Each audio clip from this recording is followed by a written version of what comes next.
Open a page, any page, of the Air Force Scrapbook, 50 years to the day the United States Air Force was founded, and you find tradition and complacency the real enemies, vision and dedication the real heroes. August 1st, 1907, Washington, D.C. Almost 4 years after Kitty Hawk. The Chief Signal Officer, United States Army, issues a document. An aeronautical division of this office is hereby established to take effect this date.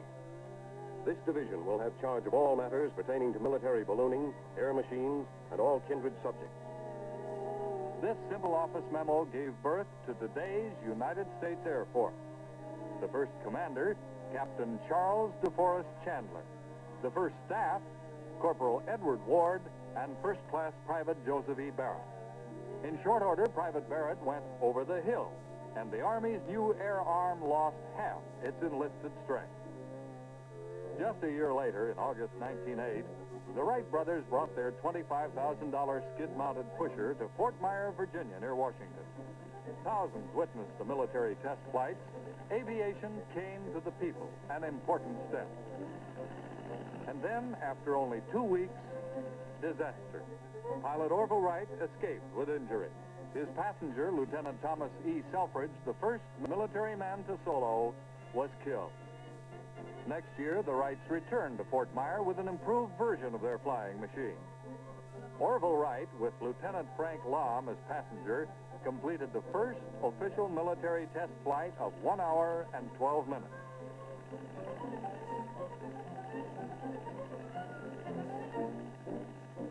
Then, with Lieutenant Benjamin F. Polloy as passenger, he passed the final test, a 10-mile speed run. Average speed, 42.5 miles per hour. The Wright brothers began to train Army pilots at College Park, Maryland. Lieutenant Lahm and Lieutenant Frederick E. Humphreys, each with 3 hours flying time, were the first to solo in a military plane. By 1910, because of crashes and reassignments, the Army had neither a usable plane nor a qualified pilot. By 1914, the nation had only 14 licensed Army pilots, and 8 of them were killed in crashes that year alone. Army leaders were shocked. They debated, should they finally call a halt to military aviation? And then a step forward. The treacherous pusher-type machines were condemned and tractor biplanes adopted. Best remembered is the Curtiss Jenny.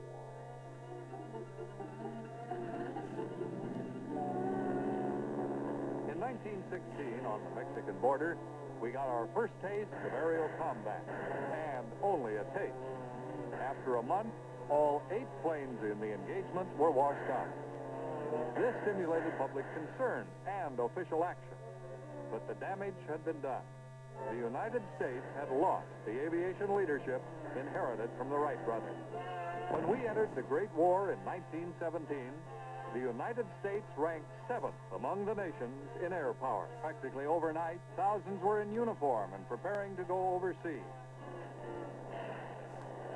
Ground warfare was the order of the day. In France, our airmen flew French and British planes because they were better combat ships than America could provide.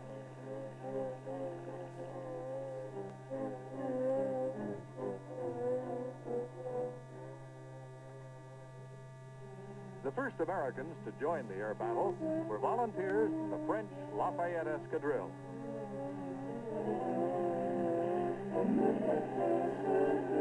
Soon our own squadrons went into action.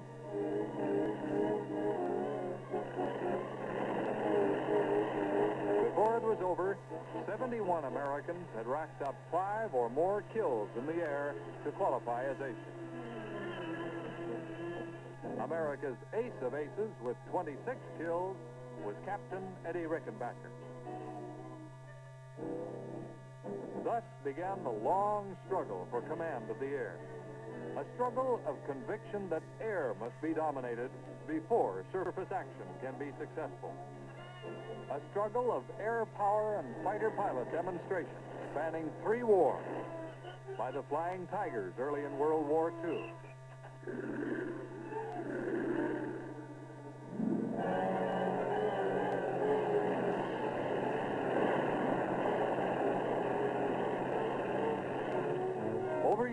protect the big birds on their bombing missions and clear the air for surface invasion.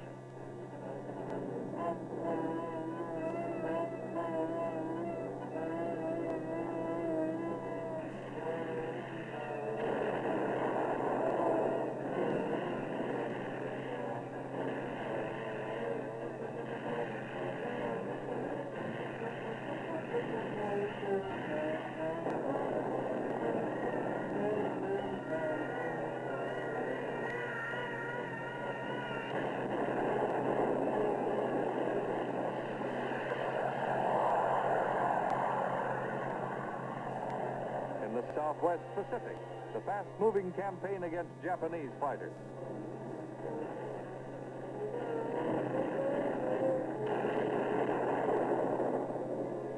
There, America's all-time ace of aces, Major Dick Bong, racked up 40 aerial victories before his death on a test flight. In Korea, history's first jet aces commanded the air over MiG-Alley.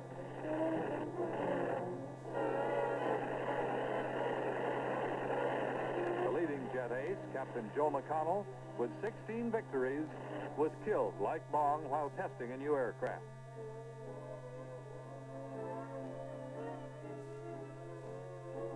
Top living American ace of all wars is Colonel Francis Skibresky with 37 1/2 aerial victories, 31 over Europe in World War II, and 6 1/2 jet kills in Korea.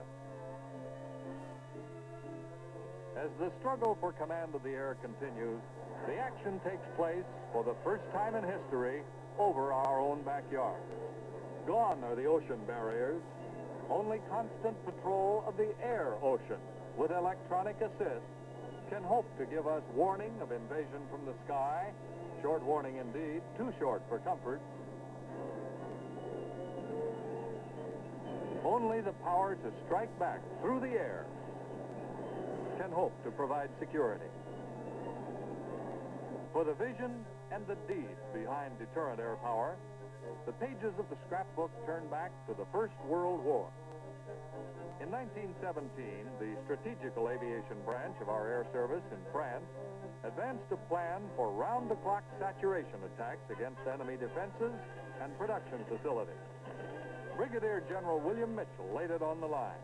He urged large aeronautical groups for strategical operations against enemy aircraft and materiel at a distance from the actual line. The bombardment and pursuit formations making up this force would have an independent mission and would be used to carry the war well into the enemy's country.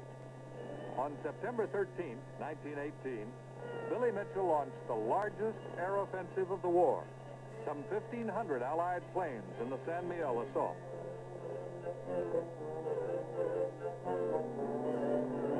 Not a major effort by modern standards, but the vision of strategic air power was taking root. Shortly thereafter, Germany surrendered and World War I drew to a close. The Air Service was left with flying equipment which had been obsolete before the war began.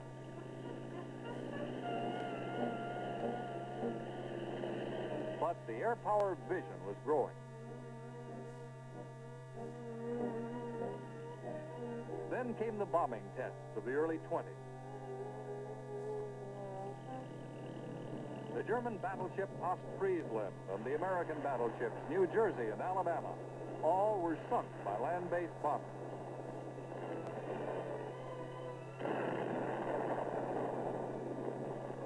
If Billy Mitchell had proved his point, there was little evidence of it in the minor status accorded the Air Service.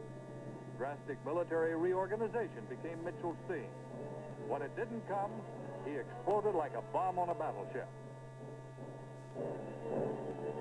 His court-martial and its aftermath called national attention to the problem. The followers of Billy Mitchell saw land-based air power as an independent strategic force, a prime instrument of national policy.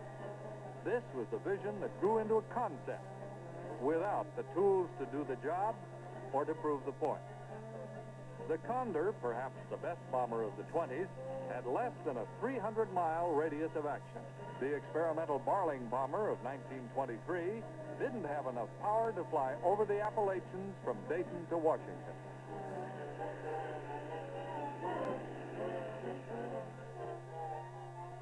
And then Jimmy Doolittle's blind flight opened the door to all-weather flying and to a new era in aviation.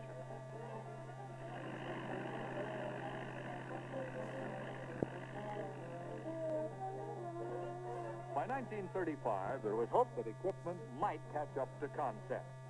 With the Boeing B-17 Flying Fortress, the United States assumed leadership in long-range bombing.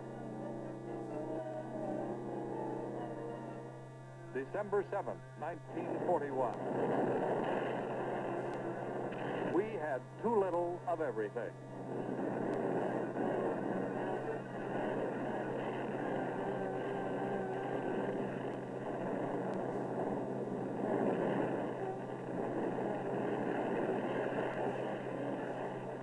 Said General Hap Arnold, wartime commander-in-chief, "We are faced with a tough job. But I know that we can do it. And with all due reverence, I say, by God, we will do it." As World War II engulfed Europe, the United States was sixth among the nations in air strength. Now we were rushing to catch up.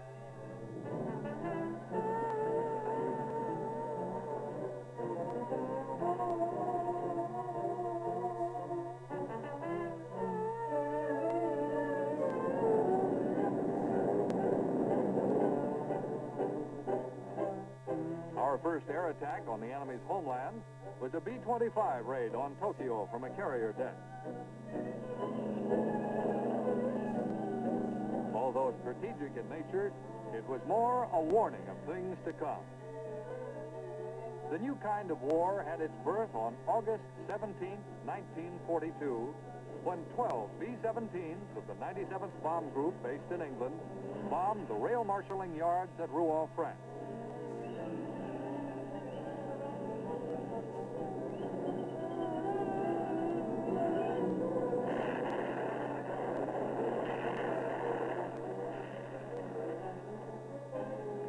As industry and training centers poured out men and equipment, our bomber attacks over Europe mounted in size and depth of penetration. Daylight precision bombing was severely tested.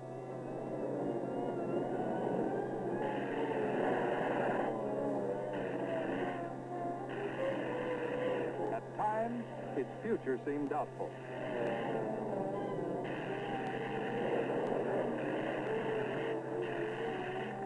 One to remember was the mission against the Ploesti oil fields on August 13, 1943. They were waiting for us on that one.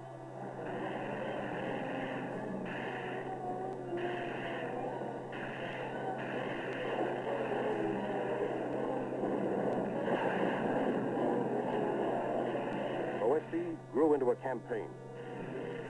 If we were overconfident about our bombing capability, we lost it at Ploesti.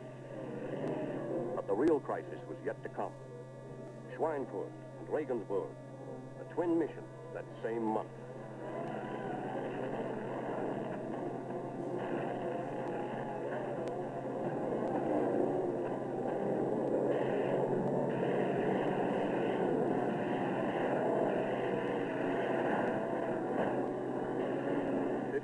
Bombers lost.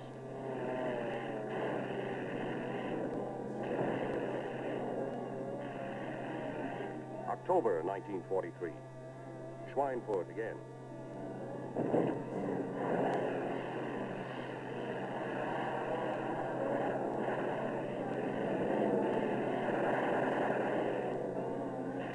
"62 bombers lost.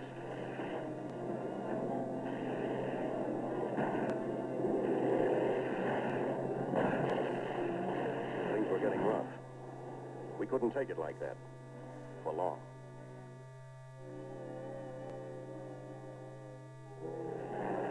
Then we got fighter escorts to target and tightened up our bomber defenses. We began began whittling down targets and fighters.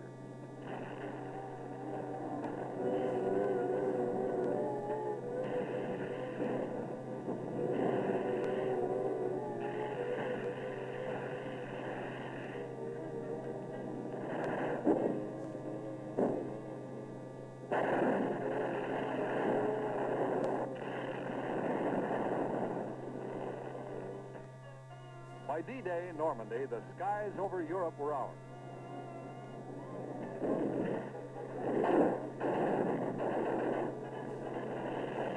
They remained ours through the final push into Berlin.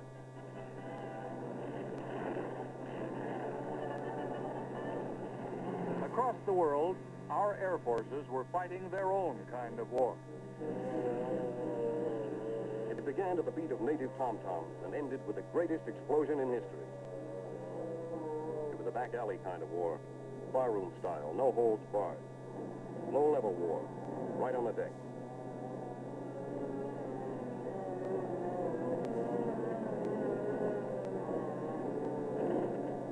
Against Jap shipping.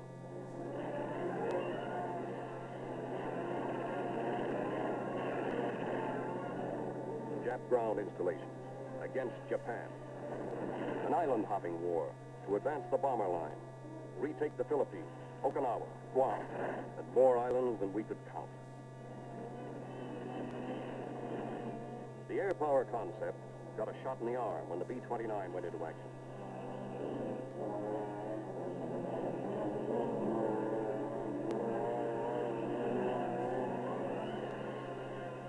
Bigger, faster, and more effective than the B-17, it laid siege to Japan.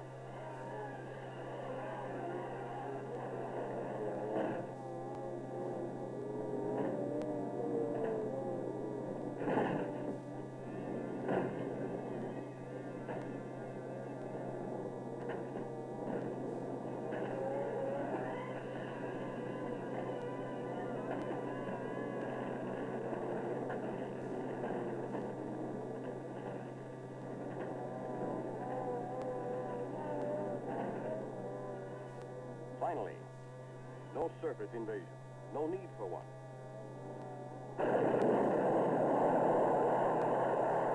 Japan was taken without a foot being laid on her shores.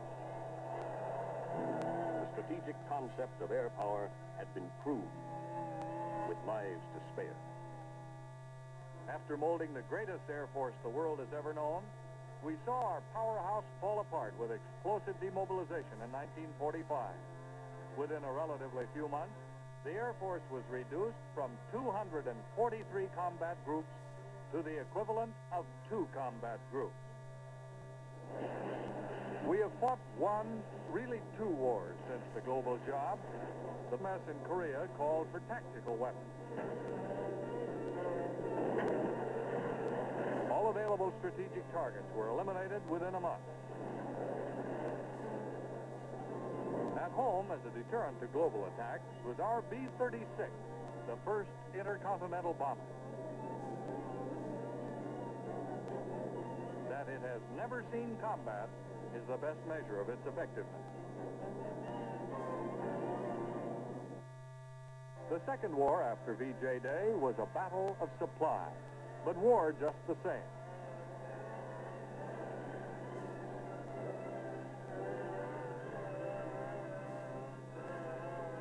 The Berlin airlift brought to mind the major role air transport had played throughout World War II. The ferrying operations, movement of troops, hauling critical supplies around the globe, flying the hump, and the contributions of our commercial airlines. And the Berlin airlift also brings back memories of earlier days, of peacetime activity over the years which has had a direct impact on the public. In 1918, when our pilots and planes inaugurated airmail service.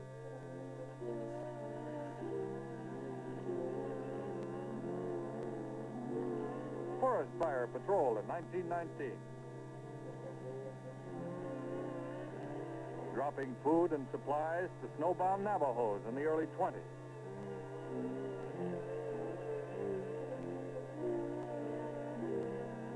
bombing an Hawaiian volcano to divert lava flow from populated areas in 35.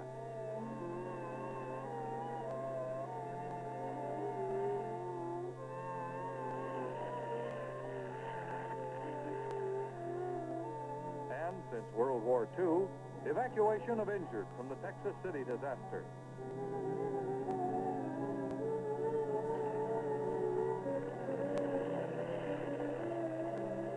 Operation Haylift to snowbound farmlands of the Midwest.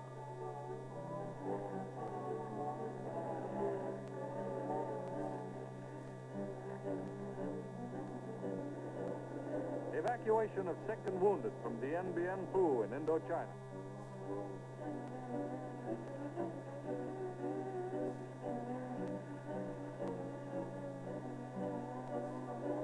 And the more recent aerial movement of more than 10,000 Hungarian refugees to the United States.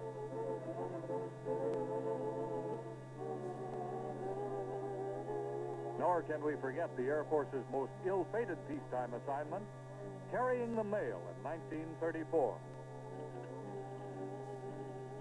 9 pilots lost in the first 3 weeks of operation. Public opinion shifted from anger to concern about our inadequate training and equipment. Public opinion shifting too late.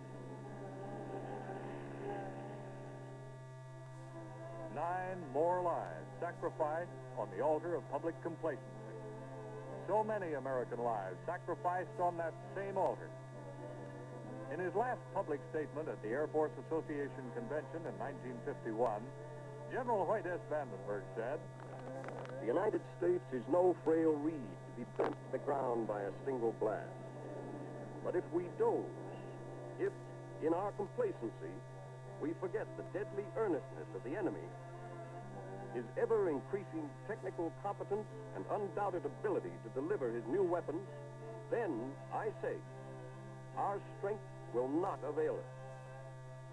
No single flight has served to advance public understanding of the air age quite as much as the historic crossing of the Atlantic in 1927 by Charles A. Lindbergh, who learned to fly with the Air Corps.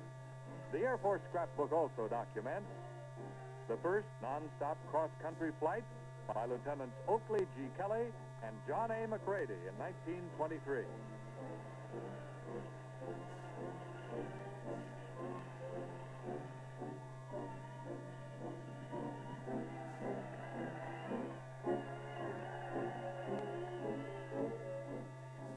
The first coast-to-coast, dawn-to-dusk hop by Lieutenant Russell L. Maughan in 1924.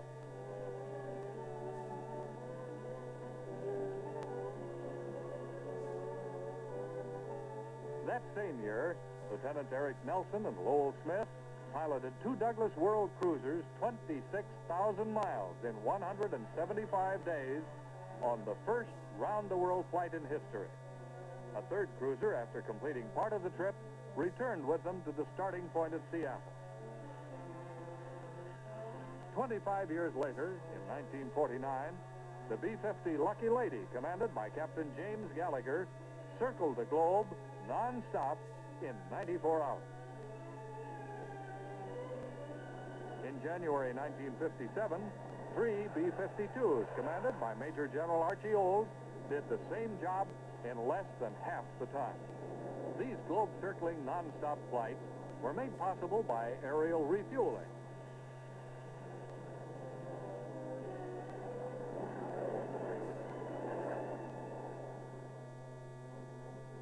Aerial refueling for global operations was foreshadowed in 1929 by the Question Mark, piloted by Major Carl Spott and Captain Ira Aker.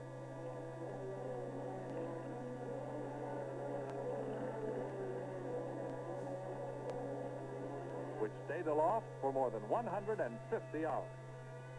Today, as the key to modern deterrent forces, in-flight refueling takes place day in, day out, around the clock, on the average of 1 refueling every 3.5 minutes.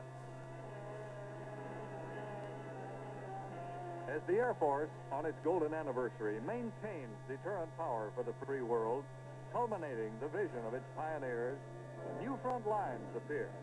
Front lines of the technological war. We are entrenched on these lines, seeking intercontinental striking range. At hypersonic speed, with thermonuclear power at the end of the line. In 1947, the rocket-powered XS-1, with Captain Charles Yeager at the controls, became the first plane to break through the sound barrier as a prelude to operational supersonic aircraft. We now have such planes on hand, including the first supersonic bomber.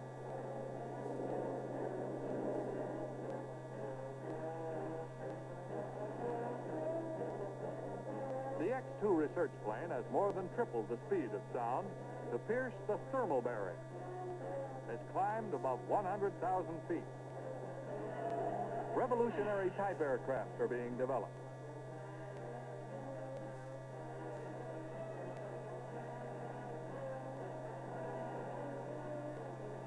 The missile program steadily absorbs more time, effort, money, and plant facilities. But with all this, it is well to remember that we had to borrow the Whittle engine from the British to introduce jet aviation in America. That Germany in World War II fired operational missiles we were still dreaming about.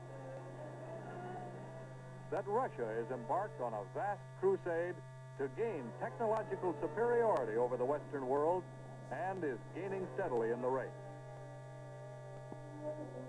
And now, the last page of the scrapbook, words of warning from General Hap Arnold. Looking toward the future, he said, Most important of all, we will need an ably staffed, adequately financed, and properly equipped research and development program. I say most important of all because if we fail to keep not merely abreast, but ahead of technological development, we needn't bother to train any force, and we needn't make plans for emergency expansion. We will be totally defeated before any expansion could take place. All this is expensive, of course, but it is one expense that we cannot now or ever skimp or stint. It is the price of security and the price of peace.